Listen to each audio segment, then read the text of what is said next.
Hey, welcome back to Spirit Music Meetups. Mike Burris here. Little jazz shirt from New Orleans, right? I love jazz. Hey, we're out in this park of mine again, over by Lowe's. This walkway goes way down there along the river next door. This tree is all whacked out, isn't it? It's like they don't take care of these trees. They built this Sorry, just had lunch, a little bit brain dead here. So they built this park a while back. I watched them do it, but then they don't really take care of it. Not really. The city of Tucson has been taken over by really liberal politicians, and they're spending a lot of money on themselves, but they don't care about businesses. They don't care about the homeless. It's terrible. It's absolutely terrible. I've seen it really go downhill in just since about January 2021. It's just nosedive. Hey, we're on page 46. Don't want to get too distracted. Page 46, gleaning through this great book called Drumstick Control by Jeff Moore. We're taking the good stuff, that's called gleaning, taking the heads of the kernels of corn off the head of the wheat, and then just chewing on it. Good stuff. And then throwing the rest away. Give it to the cows. It's called hay. Hey, man. Hey, man. Come on, man. Boy, I'll tell you, that'll go down in history as the stupidest thing anybody ever said. Come on, man. Comes right from the top, man. You know, there's an old saying that a dead fish stinks from the head down. Well, I don't want to get too negative. Stay positive. Music is very wonderful. Now, we were talking about in the previous video on rolls, orchestral rolls, buzz rolls, multiple bounce rolls. Now what he's going to do is going to build, he has a closed roll builder, and he's using quarter note triplets and then filling in, and that creates the eighth note triplet. Okay, so let me tell you how that works. And then of course he's buzzing them. So it's one-handed buzzing. I'll start out with my strong hand. Well, so you want to watch the other video for techniques on how to really get a good buzz, okay? I'm not going to go over that. So you can loosen your snare like I'm doing.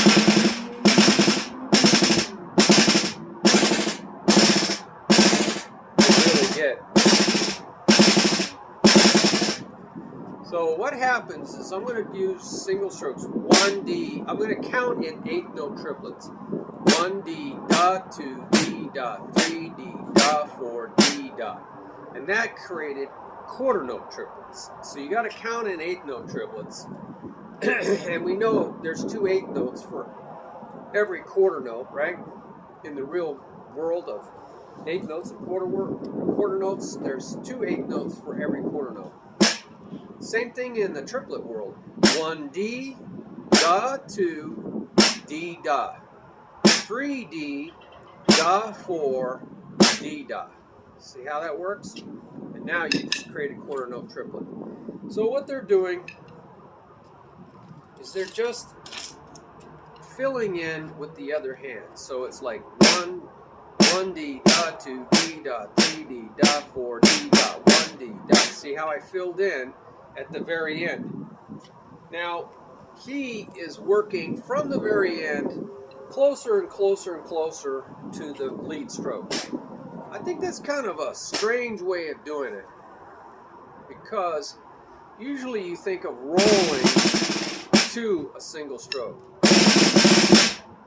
So you want to start out with the rolls and then continue with your stroke pattern. Does that make sense? Because the other way, the way he's doing it is kind of like a tap something stroke roll. So instead of a something stroke roll, so you go 1 E right? So I'm going to go 1 E 1 E 1 1 D dot, 2 D dot, 3 D dot, 4 D dot, 1 D dot, 2 D dot. See, I'm going to put it in right up front. So in that way, when I go,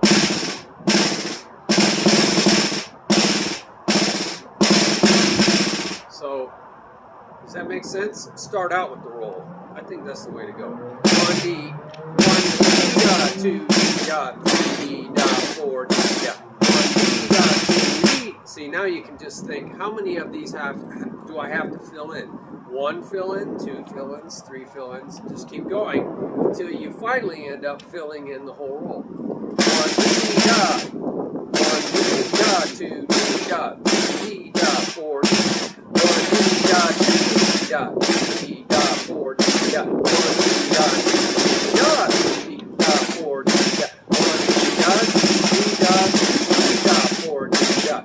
So I'm just watching this stick add in. And I'm thinking 1 add-in, 2 add-ins, 3 add-ins, 4 add-ins. Okay? See how that works? I don't like the way he does it. It's not progressive. Progressive means moving forward.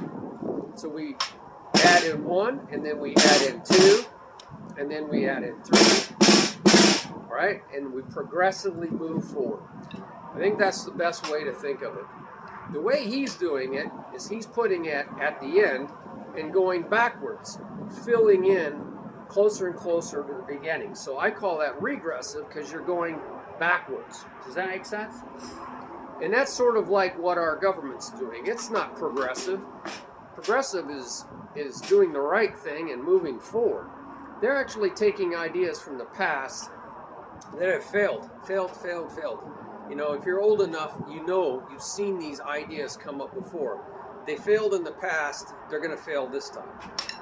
You know, it's the definition of insanity to think that you can do something that caused problems in the past.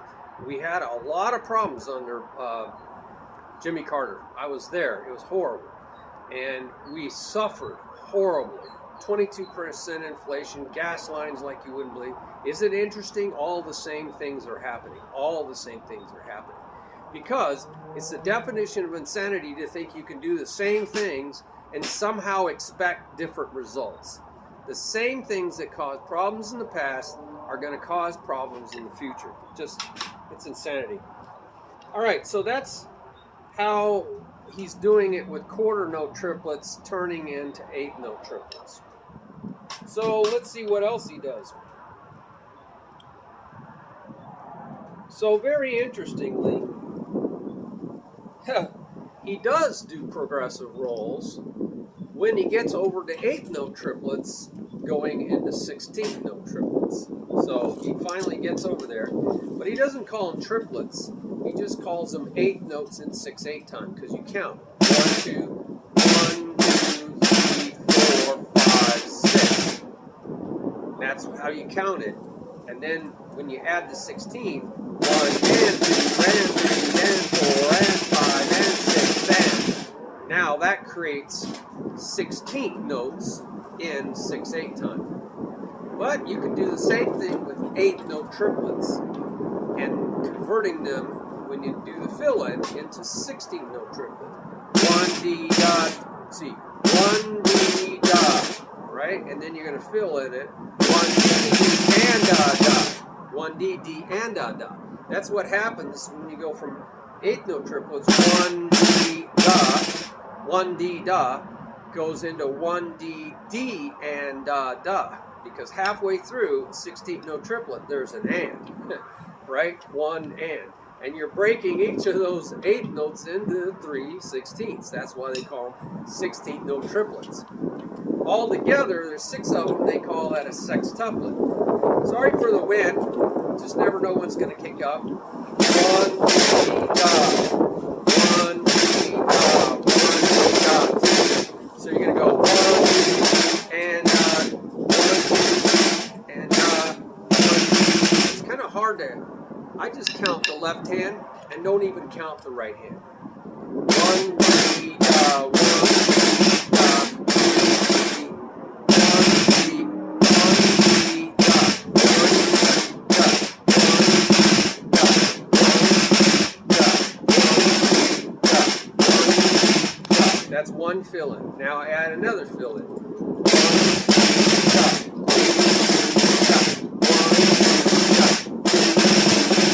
See how I do that? Now ideally you want to bring your fill-in at the same height as your left hand. That'll make it smooth. I was just helping you to see that fill-in by raising a little higher. Then finally all three fill-ins.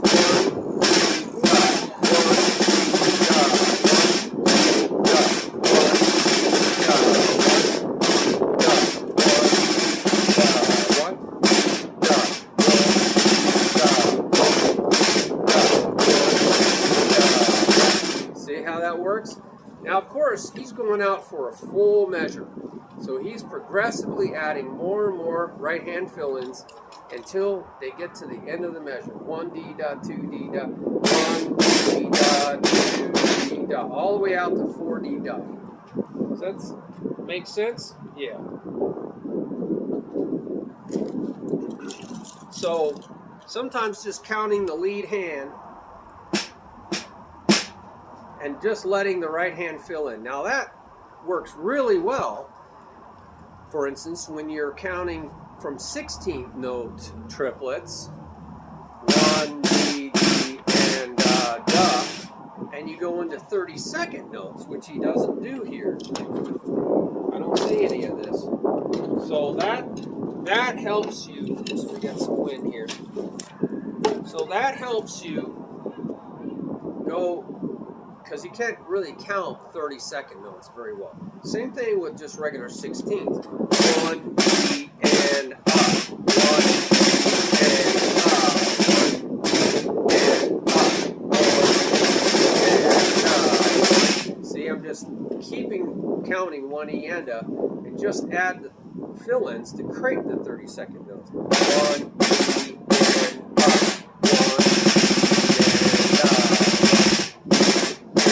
1, and again, do that progressively.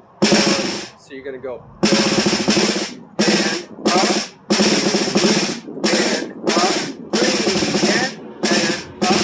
And so I just moved in 1 fill-in, then 2 fill-in, 1 and up, 3 and up. See how it works? 3 fill-ins, 1 and up, 3 and up. Right? And then finally, 1 and 2, right? So you go all the way over to the next count. 1 and 2, and then keep going. 1 and 2, so you're really just rolling to the next one, just rolling over to the next one of these. 1, right? And you can end it with a single stroke if you want. So that's how he does that. Now I'm just looking at this book again to see if there's anything we missed and how we want to glean.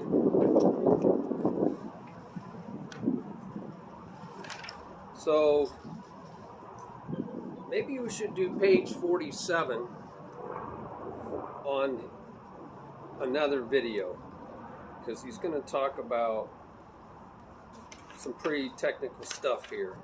Even called major technical approaches. So let me just glean on page 46. And we've already done some changes to what he's done. So we've already done the gleaning, haven't we?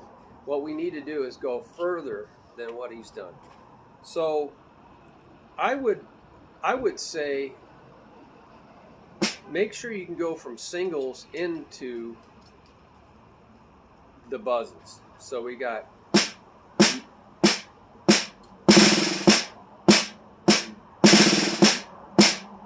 so I would learn how to buzz different strokes on the singles.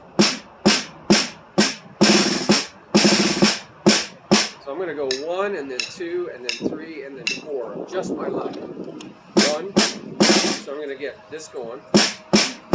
These are my check patterns. 2,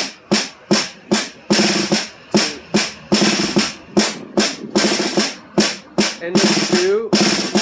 You can do this as long as you want. Just know that when it comes time, you do 3 now.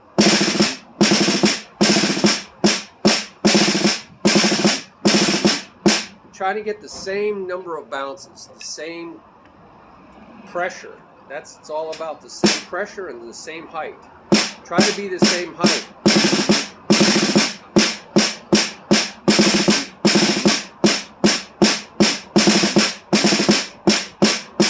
Try to hit in the same spot, right? I would gonna be right in the same spot. Notice that I'm not in the center because it doesn't bounce very well here, so I'm going to bounce right here.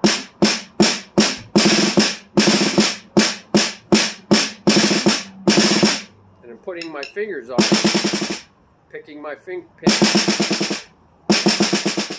trying to let it bounce a lot, right? Very light amount of fingers on this stick.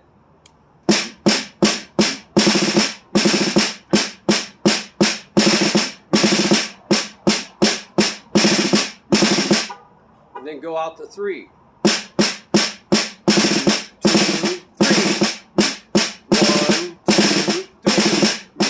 1, 2, 3. You're trying to develop a sensitivity, a touch. I've had a little caffeine, so there's a little jerkiness going on here. So you're trying to develop stick control. Then 4. 1, 2, 3, 4. 1, 2, 1.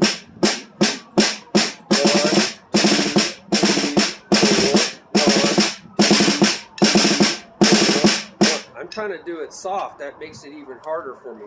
But you can play up here. But I'm in a park and I don't want to really play too loud. Now, why am I not using this practice pad? Because you can hear, you can't really.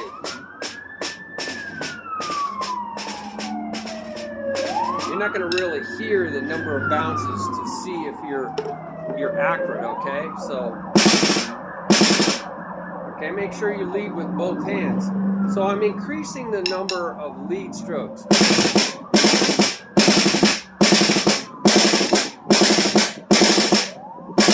Make sure you go at different speeds too, right?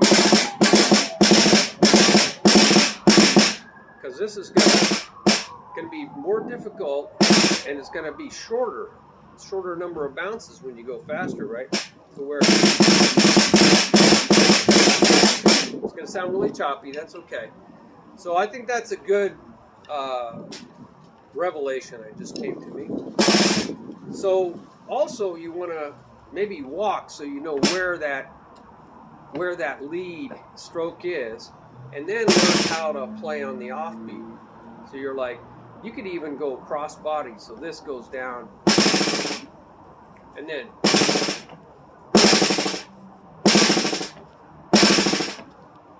this will develop some drum set coordination. So now what we're going to do is not buzz the lead stroke, but buzz the offbeat.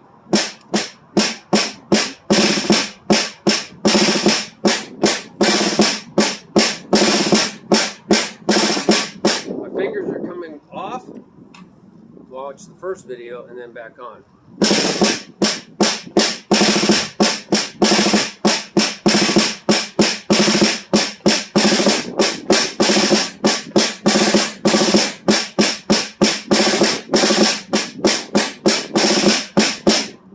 Making sure this comes down together. 2,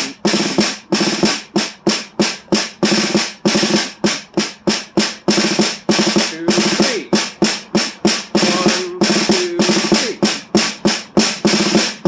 So you can count 1 and 2 and 3 and. So make these the ands, or 1 E and 2 E and and that'll help you maybe keep track of what you're doing.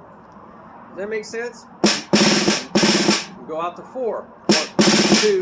I'm going to count this. 1, 2, 3, 4. So I know when I say 4, I've got to have my 4th one over here. So I'm thinking of this as just as an echo of the number. 1, 2, 3, 4. 1, 2, 3. 1, 2, 3. 1, 2, 3, 4, 5. tired saying 5 and you still have something to do over there. That's good on your mind, man.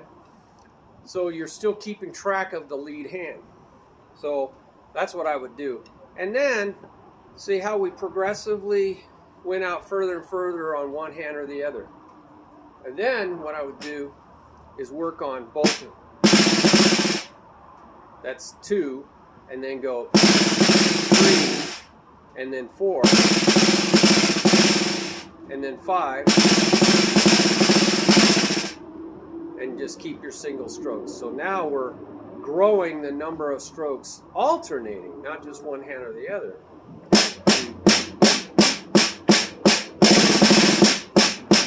That's 2, right? You get 1, 2, 1, 2, 3,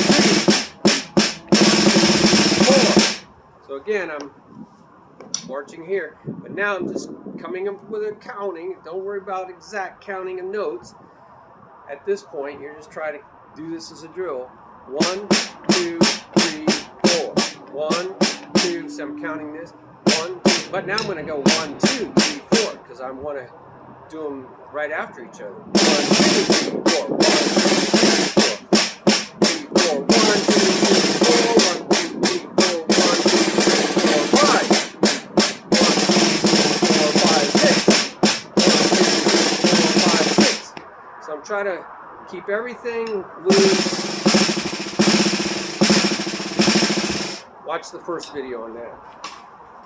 Well, I think that's some good ideas. Do you have some ideas of your own that you can put down in the comments? That's what we're doing, learning from each other so that we can get better faster by learning from one another, right? So don't try to wear all the hats. We should be working together in this world. A lot of people just trying to, wear all the hats, get all the money, take advantage of everybody else. And I think that's pretty good for right now on just interacting with this page. We can interact with other pages later. All right, bye-bye.